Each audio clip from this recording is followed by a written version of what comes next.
لڑکیوں کے لیے الفارس عجیب آدمی تھا۔ لڑکیوں کو توقع تھی کہ وہ ان کے ساتھ وہی سلوک کرے گا جو ہر اس مرد نے ان کے ساتھ کیا ہے جس کے ذہن پر قبضہ کرنے کے لیے انہیں بھیجا گیا تھا۔ الفارس نے ان میں اس قسم کی دلچسپی کا اظہار نہ کیا جس سے یہ لڑکیاں ابتدا میں مایوس ہوئیں، لیکن انہوں نے اس کی ایک اور کمزوری بھانپ لی۔ وہ یہ تھی کہ وہ فرض کے معاملے میں جہاں بڑا ہی سخت گیر اور سخت کوش تھا، وہاں فراغت کے وقت کھلنڈرا بچہ بن جایا کرتا تھا۔ ان لڑکیوں کے ساتھ وہ ہمراز سہیلیوں کی طرح کھیلتا اور ان کے حسن اور ان کی شوخیوں سے لطف اٹھاتا تھا۔ ان کے بکھرے بکھرے ریشمی بالوں سے کھیلتا اور ان میں مگن ہو کر دنیا کو بھول جاتا تھا۔ ایک روز ایک لڑکی نے جب دوسری لڑکی کمرے میں نہیں تھی اس کے جذبات کو مشتعل کرنے کی یا یہ سمجھنے کی کوشش کی کہ اس آدمی کے اندر جذبات ہیں بھی یا نہیں، تو الفارس نے یہ کھلے اشارے سمجھتے ہوئے کہا، میں نے جب تمہیں پہلے روز ساحل پر کہا تھا کہ میں تمہیں اپنے جہاز میں پناہ دے سکتا ہوں تو تم نے کہا تھا کہ ہمارے ساتھ دھوکہ نہیں ہونا چاہیے۔ میں نے کہا تھا کہ تمہیں مصر لے جاؤں گا اور شادی کر لوں گا۔ میں اپنے اس وعدے پر قائم رہنا چاہتا ہوں۔ شادی سے پہلے میں کوئی ایسی حرکت نہیں کروں گا جس سے تمہیں یہ شک ہو کہ میں وقتی طور پر دل بہلانے کے لیے تمہیں یہاں لایا ہوں۔ میں تمہاری مجبوری اور بے بسی سے فائدہ نہیں اٹھانا چاہتا۔ مصر جانے تک تم سوچ لو، اگر میرے ساتھ رہنا پسند نہیں کرو گی تو جہاں کہوں گی وہاں بھیج دوں گا۔ لڑکی نے بےتابی سے بازو اس کے گلے میں ڈال دیے اور گال اس کے گال کے ساتھ لگا کر کہا، ہم دونوں تمہیں چھوڑ کر کہیں نہیں جائیں گی۔ تم پہلے مرد ہو جس کے دل میں انسانیت کی پاکیزگی ہے، شیطانیت اور حیوانیت نہیں۔ لڑکی نے والہانہ محبت کا اظہار ایسے الفاظ میں اور ایسے انداز سے کیا کہ الفارس کو پانی پر تیرنے والا بحری جہاز فضا کی وسعتوں میں اڑتا ہوا محسوس ہونے لگا۔ یہی اس کی کمزوری تھی جو انسانی فطرت کی سب سے زیادہ خطرناک کمزوری ہے۔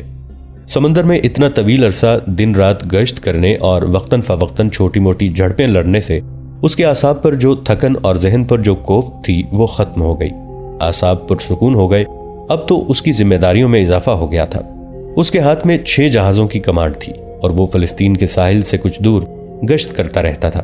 سلطان صلاح الدین ایوبی بجلی کی طرح ارض فلسطین پر ٹوٹ پڑے تھے۔ انہوں نے ساحل علاقوں پر قبضہ کر لیا تھا اور اب اسقلان میں بیت المقدس پر حملے کی تیاری کر رہے تھے۔ الفارس بیدرون کی ذمہ داری یہ تھی کہ سمندر کی طرف سے صلیبیوں کے لیے مدد اور رسد وغیرہ آئے تو اسے ساحل تک نہ پہنچنے دے۔ اس ذمہ داری نے اس کی نیندیں بھی حرام کر رکھی تھیں۔ یہ 2 لڑکیاں اس کے اعصاب کو سہلا لیا کرتی تھیں۔ الفارس نے ان لڑکیوں سے ایک روز کہا کہ ان میں خانہ بدوشوں والی عادتیں نہیں، ان کی بجائے ان میں شائستگی اور نفاست ہے۔ یہ ان میں کہاں سے آ گئی ہے؟ ہم بڑے بڑے عیسائی گھروں میں نوکری کرتی رہی ہیں، ایک لڑکی نے جواب دیا۔ انہوں نے ہمیں میزبانی کے آداب اور اونچے درجے کے مہمانوں کے ساتھ سلوک اور برتاؤ کے طور طریقے سکھا دیے تھے۔ اگر آپ معمولی آدمی ہوتے تو ہم آپ کے ساتھ خانہ بدوشوں جیسا سلوک کرتی، خانہ بدوشوں جیسی ہوتی۔ آپ بحریہ کے اتنے بڑے کمانڈر ہیں اور آپ کے دل میں ہماری اتنی زیادہ محبت ہے، ہم آپ کے ساتھ اجڈوں جیسا سلوک نہیں کر سکتی۔ دوسرے 5 جہازوں کے کپتانوں کو پتہ چل چکا تھا کہ ان کا کمانڈر الفارس اپنے جہاز میں 2 لڑکیاں لایا ہے۔ سب یہ خبر سن کر ہنسے یا مسکرائے تھے، لیکن سب نے محسوس کیا تھا کہ جہاز میں جنگ کے دوران اپنی بیوی کو تو رکھا جا سکتا ہے، اجنبی لڑکیوں کو رکھنا خطرے سے خالی نہیں۔ انہوں نے الفارس سے بات کی تھی اور اس نے سب کو مطمئن کر دیا تھا۔ سب اس لیے جلدی مطمئن ہو گئے تھے کہ وہ الفارس کو عرصے سے جانتے تھے۔ وہ بدکار آدمی نہیں تھا، فرائض سے کوتاہی برداشت نہیں کرتا تھا۔ بیت المقدس کے اندر کی کیفیت غیر معمولی تھی۔ یہاں مسلمانوں پر جو ظلم و تشدد ہو رہا تھا اس کی مثال کم از کم فلسطین کے مقبوضہ علاقوں میں نہیں ملتی تھی۔ اس ظلم و تشدد کی تاریخ پرانی تھی۔ 1099 عیسوی میں صلیبیوں نے بیت المقدس فتح کیا تھا۔ یہ مسلمانوں کی بے اتفاقی اور اقتدار کی خاطر غداری کرنے والوں کا کرشمہ تھا۔ تاریخ میں حملہ آوروں نے اس سے زیادہ بڑے اور اہم شہر فتح کیے، لیکن صلیبیوں نے بیت المقدس فتح کیا تو اسے اس قدر اہمیت دی جیسے انہوں نے آدھی دنیا فتح کر لی ہو۔ سارے یورپ بلکہ تمام تر عیسائی دنیا اور کلیسا کی نظریں بیت المقدس پر لگی ہوئی تھیں۔ اس اہمیت کی وجہ یہ تھی کہ بیت المقدس کو عیسائی اپنا مقدس مقام سمجھتے تھے۔ ان کے عقیدے کے مطابق حضرت عیسیٰ علیہ السلام کو اسی علاقے میں کہیں مصلوب کیا گیا تھا۔ دوسری وجہ یہ کہ بیت المقدس مسلمانوں کا قبلہ اول ہے۔ رسول اللہ صلی اللہ علیہ وآلہ وسلم یہیں سے معراج پر تشریف لے گئے تھے۔ اس لحاظ سے مسجد اقصی کا تقدس خانہ کعبہ سے کم نہ تھا۔ مسلمان بیت المقدس کو اپنا نظریاتی مرکز سمجھتے تھے۔ یہ ہمارے عقیدوں کا مرکز تھا اور اب بھی ہے۔ عیسائی مسلمانوں کے اس نظریاتی سرچشمے پر قبضہ کر کے ہمارے نظریات اور عقائد کو باطل قرار دینا چاہتے تھے۔ صلیبیوں کی انٹیلیجنس کے سربراہ ہرمن نے غلط نہیں کہا تھا کہ صلیبی جنگیں مسلمانوں اور عیسائیوں کے بادشاہوں کی نہیں، کلیسا اور کعبہ کی جنگیں ہیں جو اس وقت تک لڑی جاتی رہیں گی جب تک دونوں میں سے ایک ختم نہیں ہو جاتا۔ جس طرح ہندوؤں نے مسلمانوں کے خلاف جنگ کو اور مسلمانوں کو نہ صرف میدان جنگ میں بلکہ دھوکے سے بھی قتل کرنے کو مذہبی فریضہ قرار دے رکھا ہے، اسی طرح عیسائیوں کے پادریوں نے بھی مسلمانوں کے قتل کو کار ثواب قرار دے رکھا تھا۔ عیسائیوں کو جنگ کے احکام بڑے پادری یعنی پوپ کی طرف سے ملتے تھے۔ آپ کو ہم بتا چکے ہیں کہ ہتین کی جنگ میں اقرا کا پادری اس صلیب کے ساتھ میدان جنگ میں موجود تھا جس پر حضرت عیسیٰ علیہ السلام کو مصلوب کیا گیا تھا۔ یہ ثبوت ہے اس حقیقت کا کہ کعبہ کے خلاف جنگ کلیسا نے شروع کی تھی اور یہ دو مذہبوں اور دو نظریات کی جنگ تھی۔ یہ بتایا جا چکا ہے کہ صلیبی جنگوں میں شامل ہونے والے بادشاہوں، جرنیلوں اور ادنا سپاہیوں تک سے صلیب الصلبوت پر صلیب سے وفاداری اور جان و مال کی قربانی کا حلف لیا جاتا تھا۔ اس حلف سے وہ صلیبی کہلائے اور بیت المقدس کے لیے جو جنگیں لڑی گئیں انہیں صلیبی جنگیں کہا گیا۔ عیسائی دنیا میں مسلمانوں کے خلاف جنگ اور سرزمین عرب پر قبضہ کرنے کو ایسا جنون بنا دیا گیا تھا کہ عورتیں اپنے زیورات اور مال و دولت کلیسا کے حوالے کر دیتی تھیں۔ جنون کی انتہا یہ تھی کہ جوان لڑکیوں نے اپنی عصمتیں صلیب کی فتح اور مسلمانوں کی شکست کے لیے پیش کر دیں۔ کلیسا نے کھلی اجازت دے دی کہ مسلمانوں کی کردار کشی اور نظریاتی تخریب کاری کے لیے عیسائی لڑکیوں کو استعمال کیا جائے۔ لڑکیوں کو یقین دلایا گیا کہ کلیسا کے مقاصد اور عزائم کی خاطر عصمت قربان کرنے والی لڑکی بہشت میں جائے گی۔ اس عقیدے کے تحت خوبصورت لڑکیوں کو باقاعدہ تربیت دے کر مسلمانوں کے علاقوں میں بھیجا گیا۔ یہ مسلمان امراء کے حرموں میں داخل ہوئیں اور وہ تباہی بپا کی جو آپ اس سلسلے کی کہانیوں میں پوری تفصیل سے سن چکے ہیں۔ اس مقابلے میں مسلمان آپس میں ٹکراتے رہے اور صلیبیوں کے پھیلائے ہوئے اس حسین جال میں ایسے آئے کہ مذہبی نظریات اور عقائد کو نظر انداز کر کے تخت و تاج کے شیدائی ہو گئے۔ انہوں نے ایمان نیلام کر دیے۔ پھر بھی کچھ لوگ ابھی زندہ تھے جن کی روحیں ایمان کے نور سے منور تھیں۔ وہ بیت المقدس کی پاسبانی کرتے اور لہو کے نذرانے دیتے رہے، مگر یہ قانون فطرت ہے کہ ایک غدار ساری قوم کو بے وقار کرنے کے لیے کافی ہوتا ہے، اور جب غدار صاحب اقتدار ہو تو دشمن سے 10 گنا زیادہ فوج بھی شکست کھا جاتی ہے۔ اس کا نتیجہ یہ تھا کہ صلیبی 15 جولائی 1099 عیسوی بمطابق 23 شعبان 492 ہجری کے روز بیت المقدس پر قابض ہو گئے۔ اس فتح میں جن مسلمان امراء اور ریاستوں کے حکمرانوں نے صلیبیوں کو مدد دی اور جس طرح مدد دی وہ ایک طویل اور شرمناک کہانی ہے۔ مثال کے طور پر اتنا ہی بتانا کافی ہوگا کہ جب صلیبی فوج بیت المقدس کی طرف بڑھ رہی تھی، شہزاد کے امیر نے نہ صرف یہ کہ اس فوج کو نہ روکا بلکہ اسے رسد بھی دی اور راہبر یعنی گائیڈز بھی دیے۔ حمات اور ٹریپولی کے مسلمان امراء نے بھی صلیبی فوجوں کو راستہ دے کر رسد بلکہ تحائف بھی دیے اور اپنے قبلہ اول کی طرف روانہ کیا۔ راستے میں کئی ایک مسلمان ریاستیں آتی تھیں۔ انہوں نے اپنی ریاست اور حکومت کے تحفظ کی خاطر صلیبیوں کے دلکش اور حسین تحفے قبول کیے اور ان کے عوض صلیبی فوج کی ضروریات پوری کی۔ ارقا کا امیر مرد مومن تھا جس کی جنگی طاقت صلیبیوں کے مقابلے میں کچھ بھی نہیں تھی، لیکن اس نے صلیبی فوج کے جرنیلوں کے مقابلے پر انہیں کچھ نہ دیا بلکہ ان کے چیلنج کو قبول کر کے انہیں مقابلے کے لیے للکارا۔ صلیبی فوج نے ارقا کو محاصرے میں لے لیا۔ 14 فروری سے 13 مئی 1099 تک ارقا کے مسلمانوں نے ایسی بے جگری سے مقابلہ کیا کہ صلیبی فوج نے بہت سا جانی نقصان اٹھا کر محاصرہ اٹھا لیا اور راستہ بدل کر آگے چلی گئی۔ اگر یہ تمام مسلمان امراء اپنے اپنے علاقے میں بیت المقدس کی طرف بڑھتی ہوئی صلیبی فوج کے سامنے مزاحم ہوتے رہتے تو ان کا اپنا نقصان تو ضرور ہوتا، لیکن صلیبی فوج کا خون قطرہ قطرہ بہہ کر ختم ہو جاتا۔ یہ فوج اپنے پلان سے 2-2.5 سال تاخیر سے بیت المقدس پہنچتی اور اس کے جسم میں خون کا ایک قطرہ نہ ہوتا۔ یہ کہنا غلط نہیں کہ صلیبیوں کو بیت المقدس تک مسلمان امراء نے تازہ دم اور رسد سے مالا مال کر کے پہنچایا۔ اس کی سزا ان مسلمانوں کو ملی جو بیت المقدس میں آباد تھے۔ وہاں مسلمان زائرین بھی گئے ہوئے تھے، وہ بھی کچلے گئے۔ 17 جون 1099 عیسوی کے روز صلیبیوں نے اس عظیم اور مقدس شہر کا محاصرہ کیا۔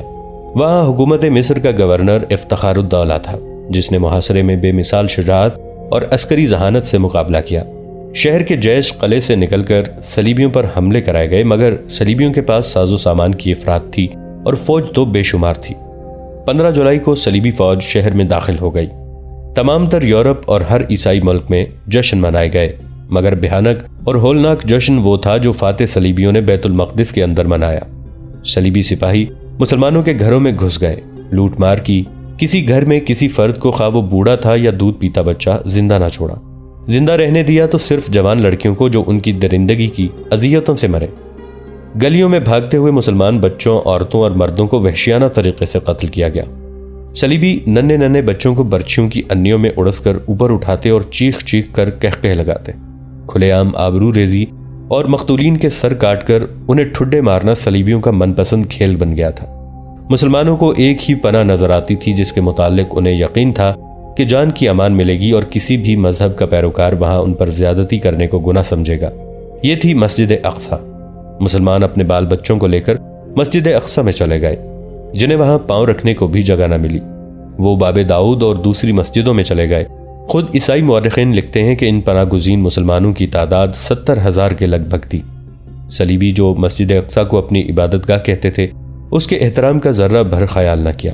وہ پناہ گزینوں پر ٹوٹ پڑے، کسی ایک کو زندہ نہ چھوڑا۔ مسجد اقصیٰ، باب داؤد اور تمام مسجدیں لاشوں سے اٹ گئیں اور خون باہر بہنے لگا۔